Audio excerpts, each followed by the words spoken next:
is WVVA in Focus, a weekly program about important issues and events in the two Virginias. Good morning, everyone. Welcome to this edition of In Focus. I'm your host, Melinda Zosh. This morning, we're discussing what's new at the Wade Center in Bluefield, West Virginia, and there is a lot going on. You've probably heard a lot about the Wade Center over the past few weeks here at WVVA, and we have two guests sharing more insight on what's been happening. Joining me today, Betty Brainerd and Tammy Godfrey with the Wade Center. Ladies, I am so excited to have you both on set this morning. Well, we're excited, and thank you for asking us. And it's good to share what is going on at the Wade Center. I'm excited because I never know what's happening either. So we've just had such a wonderful year. We've had a year and a half of just new activities, new experiences, new learning activities, and we've just been very excited. Each day there's something different going on, and you've been so good to us. You've experienced a little bit of it, but we've had everything from new windows to new flooring to a therapy dog, to hatching chickens, to having a rabbit, which is my therapy animal. when I get tired and have a little bit going on, the staff make fun of me. They'll hear me in there talking to Lucy, sharing my experiences of the day with her. But it's been an exciting year. Yeah, there's been a lot going on. We'll get to all of that in a moment. But first, I want our viewers to get to know both of you a little bit more. So, Betty, you've been at the Wade Center for about a year and a half now. What's your role? I'm the executive director. And I really don't know what my role is. My role is stay busy? Yeah, stay busy. Get up every morning and put out fires. And I'm sure you're familiar with that activity. It's just like recently we didn't have bus drivers to drop our children off. So you back up and punt, and we get permission, and we go to the schools and pick up the children. So every day it's a crisis, and you just got to figure out which way you're going to go at it. Right, and be a problem solver and solution oriented. You've got to. You've got to, and just try to be intuitive enough to know what's going on. So. And Tammy, you've been at the Wade Center for 13 years now? Yes. So what is your role? I help the teachers. I go around and help the teachers if they need something. I try to help them, or if I need to go to bed about something. I'm like the in-between person between the staff and Miss Betty. Okay, so you're communicating with everyone as well all day long. Yes. It sounds like pretty much. Yes. If Tammy can't find it, we don't have it. Okay, because Tammy would know. She's been there a while. More than a decade. At that point, you would know what's going on. One would hope, one would think. Yes. So, and Betty, for those who are unfamiliar, because we do have a large viewing audience across 8 different counties, 8+ counties, because there are folks out in Virginia who watch us online in Giles County and also in Bland County. For those who are unfamiliar, though, what is the Wade Center? It's located in Bluefield, West Virginia. What is it? Located in Bluefield, West Virginia. It is a Christian-based after-school program. We bring the children in after school. We help them. The first thing we do is monitor their homework. We go through their report cards. We work with each individual child. If they're weak in math, if they're weak in spelling, reading, that's what we work towards. We have several volunteers that come and help us. That's what we focus on, is making sure these children are up to par in school. Lots of times they don't have their parents' work. They don't have assistance at home. That's what we do. Now, once again, we are a Christian-based after-school program, so we do have our devotions at least once or twice a week, sometimes more, at this time of year. And so we're dedicated to that. We try to do extra special projects. Like I said, we have the rabbit. We have the therapy dog. We've hatched chickens. We've dissected owl regurgitation. We've done it all. We do field trips. We've been to the exhibition mine. We've gone to the Saunders house. We try to make a well-rounded child. Yes. And that's what we do. During the pandemic, I know you heard how many children fell through the cracks. Yes. They weren't doing their homework. They weren't getting it done. I think it was 92% of the children that we had at the Wade Center was on the honor roll. Wow, 92%? That's a big accomplishment. Yeah, what we did when we figured out that Mercer County was going all virtual, we, like I said, it's always hit the ground running. We had a nice donation of some computers. We put the computers up and got them running. I think we had 24 computers, and we just received 24 new computers. Oh, we'll talk about that. We'll talk about that later. Yes, we will. Yes, That's we will. really that something. was exciting, but too. we went ahead and put in these 24 computers. You can give a child a laptop at school. If they don't have internet at home, what good is it going to do? True. So we brought them to the school. We took our Wade children first, but if there was any child in Mercer County that did not have internet, they could come to the facility and use our computers. So wonderful. We did that from 9 o'clock in the morning. Is that when we started? Yeah, until about 1. Until about 1. And we had tutors that were in the rooms with them continuously, monitoring what they did, helping them what they needed to know, and we kept them in school. And Tammy, how do you think that did help during the pandemic to have that ability for the kids to come in, work on the laptops, and have the tutors like Betty just mentioned? We was able to, if they needed help or something, we was able to give them that one-on-one attention, and then we also made sure when they had to go and do their team meetings, we made sure they got to do those on time, and we put them in certain places so they could concentrate and get everything they needed done. That's so important for Yes, a child's learning. Oh, it was critical. It was critical, and they still had we had our mask. When this all happened, we put in plexiglass. We all had our mask. We had sanitation every day. We sterilized everything that moved, and so we've had really no cases that. We haven't. Only one was me, and Harold brought that in. But anyway, Your husband. my husband. If you don't know, that's her husband. We've Yes. interviewed him before on In Focus about his book about the houses in Bramwell. He's a photographer, so. So anyway, we've just been extremely blessed, and things have gone so well.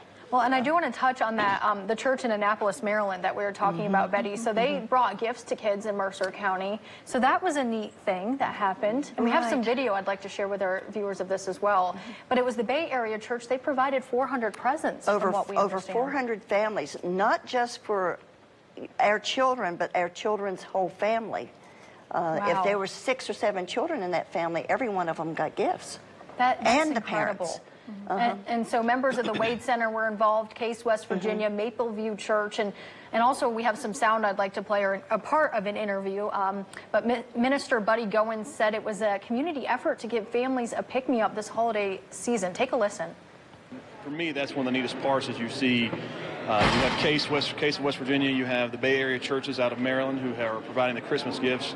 Mapleview Church has done all the groceries and the toiletries, and then we've partnered with the Wade Center as well. So you have this confluence of all these different groups who love this community and love these people.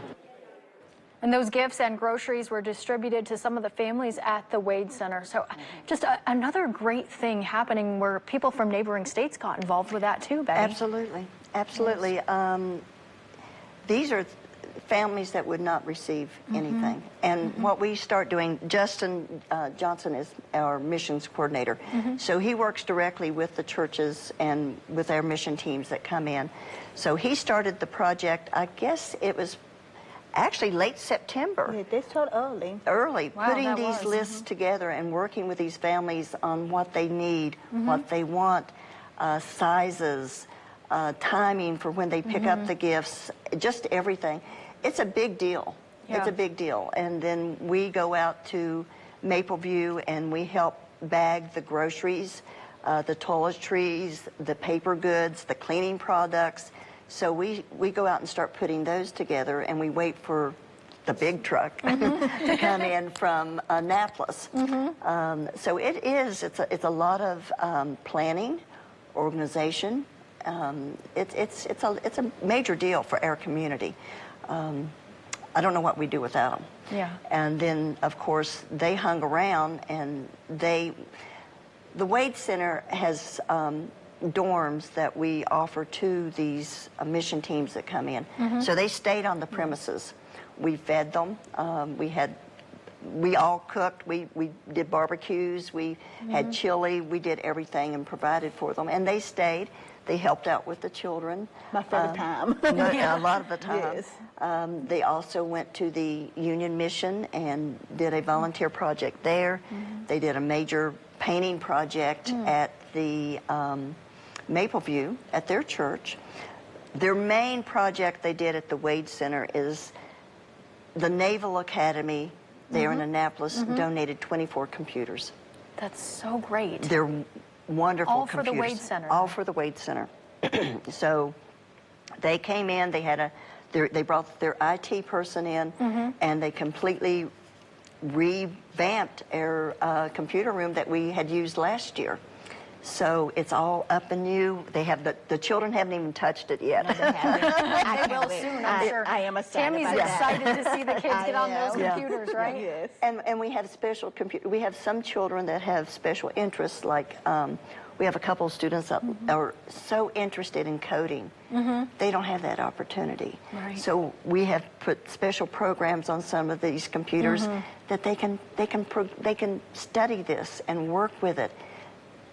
They're so excited, and then I get excited. Yeah, well, I'm excited It's- hearing about this, and hopefully our viewers are too. But ladies, we have to take a quick break, but I do want to talk about some of the facelifts that have been happening at the Wade Center, including new windows and also flooring. So we'll talk about that on the other side of this break. We'll be right back. Thank you.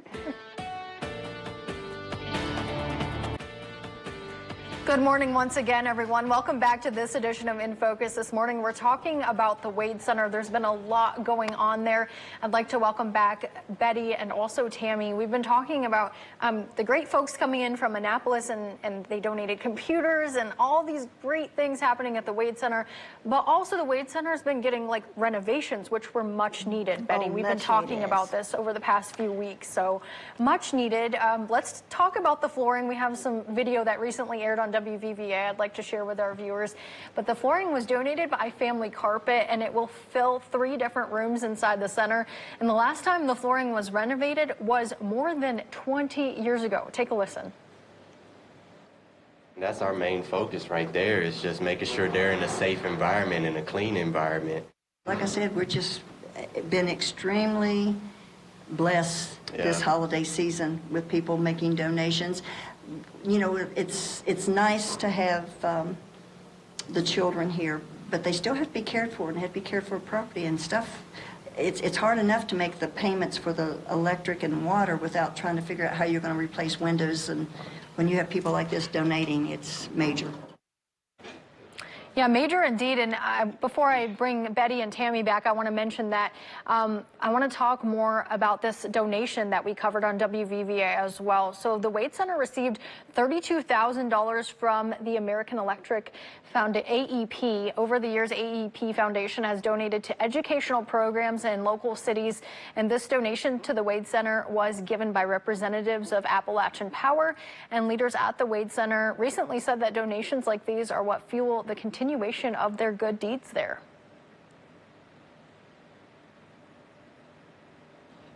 That we keep the doors open. We keep the doors open. We have our computers here so the children can continue to come. The ones that are being quarantined and can't go into the schools, they can come here and do their homework, continue to be active in the school program, make sure that they're getting everything handled and taken care of, and we're providing for them. Then we have an art class on Tuesday. And also weeks ago, the Wade Center also received an undisclosed donation from Komatsu. And if you live in the Bluefield, Virginia area, you know it was a former manufacturing company. And the Wade Center is also welcoming donations from the public. And I want to bring Betty and Tammy back in to talk more about what we just heard and the new windows going in. But first, Betty, why are donations so critical to keep the center running? Well, you know, I'll be honest with you. I was not aware of what the Wade Center was until I got involved with it. It's such a vital part for this community, for some of these children. This is the only opportunity they have to have one-on-one care and help with education and just everything. So if we don't have these donations, those doors are closed. Yeah. And everyone knows what it takes to feed a child and what it takes to clothe a child. They need these computers. What we do when those children come, the first thing they receive is a snack. It's all approved by the government, what we feed them. So they have a snack, they do their homework, they get all of this stuff done, and then before they go home in the evening, they receive a hot meal. Wow, that's So they're great. actually, we feed them twice a day.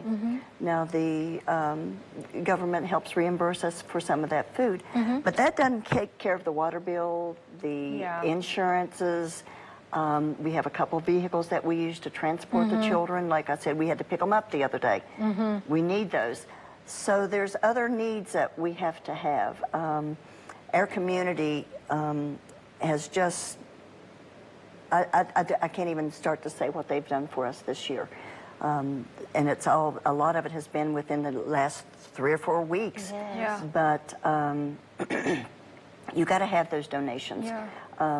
We don't get any federal money or very little state money. It's all volunteer. I know you were talking about the windows. I don't think we would have made it through a winter this year with those auditorium windows would have been in place. I think they would have blown out. Right, they were almost a century old. Oh, they were put in, they were the original windows. They were put in 1925. Wow. So there were gaps this deep, and we had covered in plastic and stuff with foam and everything. And there was a desperate need for that, so we put out the call, and we were able to get sponsors for all 10 windows within 2 weeks. And each window on average was $2,000. So we were able to replace those.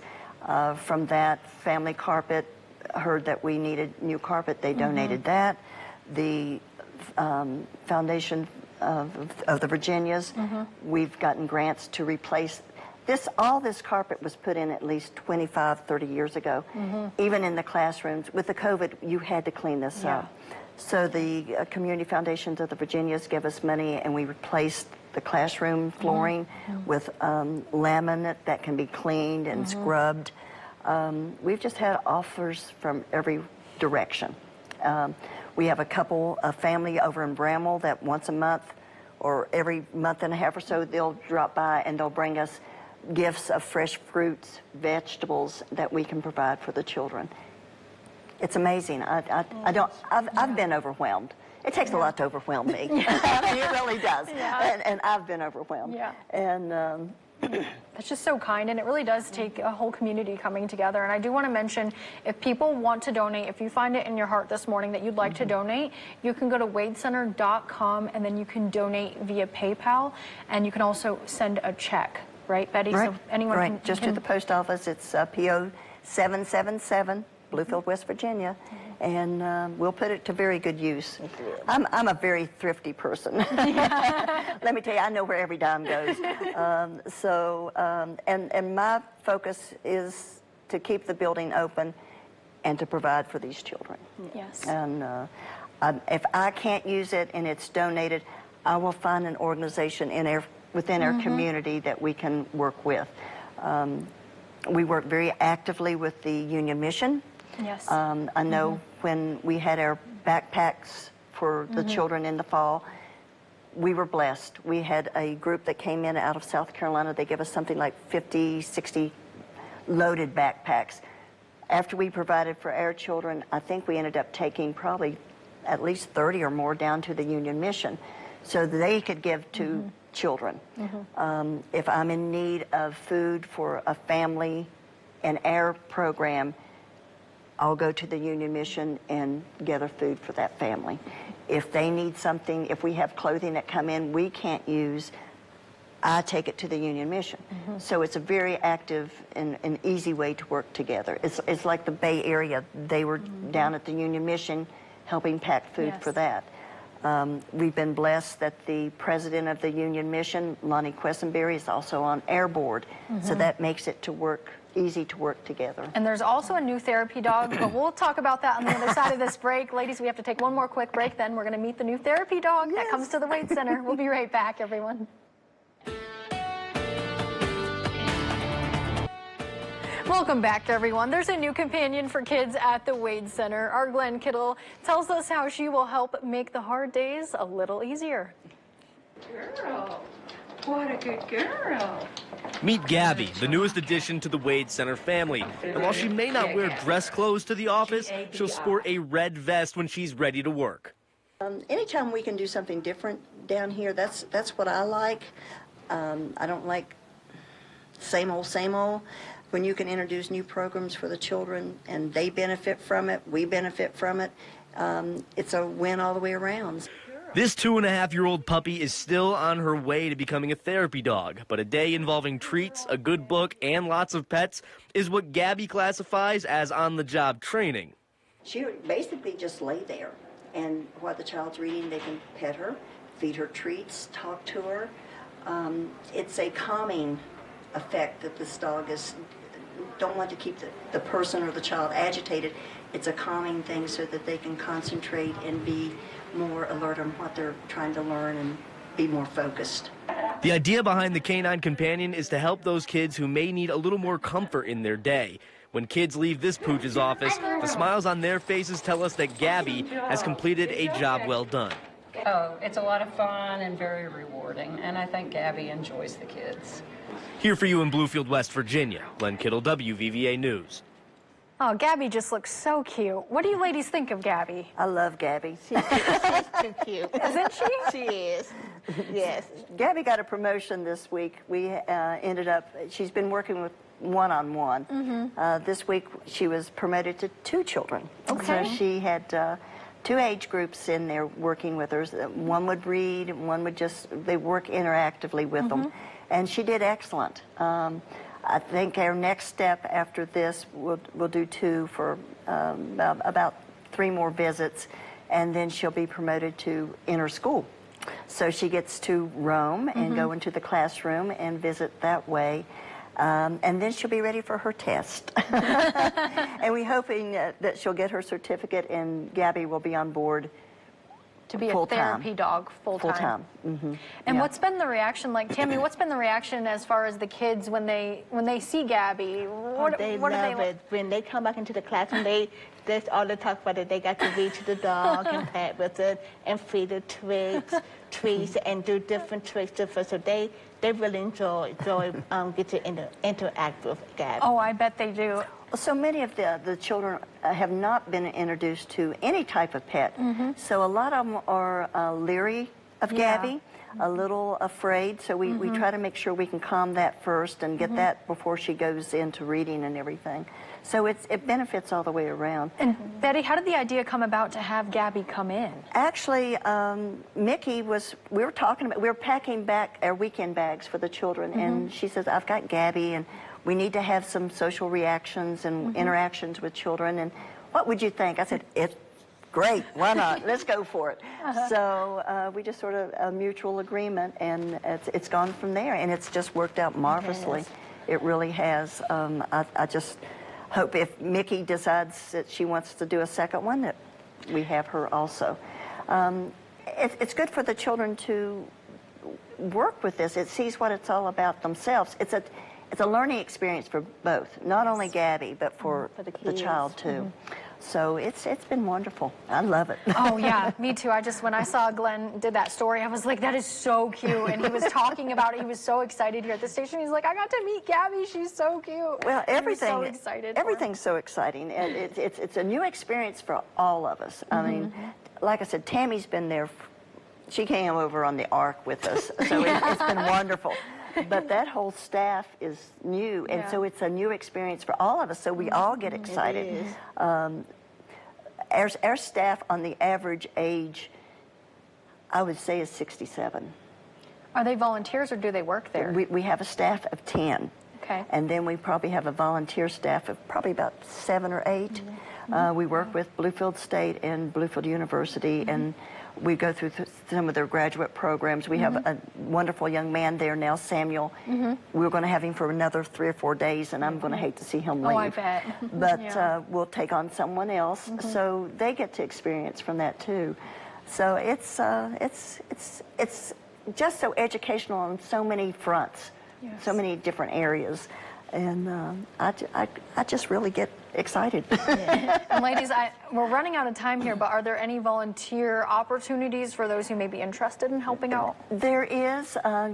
We have the paperwork that is standard from the government that we fill out. If you're interested, come down, ask to fill out the paperwork. We'll do their little backgrounds check, and we'll find a spot for you. Yeah, there's always something that needs to be done. I sling paintbrushes. I do plastering. I do whatever. I was in the basement today, so excuse the voice. But we'd love to have anyone that would like to come and work with our children. Yeah, and like you said, the Wade Center is so crucial. It's helped out children during the pandemic and beyond. You all have a history in our community for many years in this community. So I think it was sort of setback and lost, a lot of people lost contact with the Wade Center, and that's what we're trying to do, is put it to the foreground again. We are here, we're active, come see us. The doors are always open. If you want to come for a visit, ring the bell. I'm sure a parent who wants to learn more, they could stop by and talk to someone too, right? Oh yeah. Okay. Yeah, well, ladies, thank you so much. I wish we had more time. We'll have to bring you back in the future to talk about all the other happenings going on. Oh yeah, just come and experience it. I promise I'll be coming by sometime soon. Betty and Tammy, thank you. Thank you. And that does it for this edition of In Focus. We hope you all have a great day. We'll see you again back here next Sunday. Have a great one.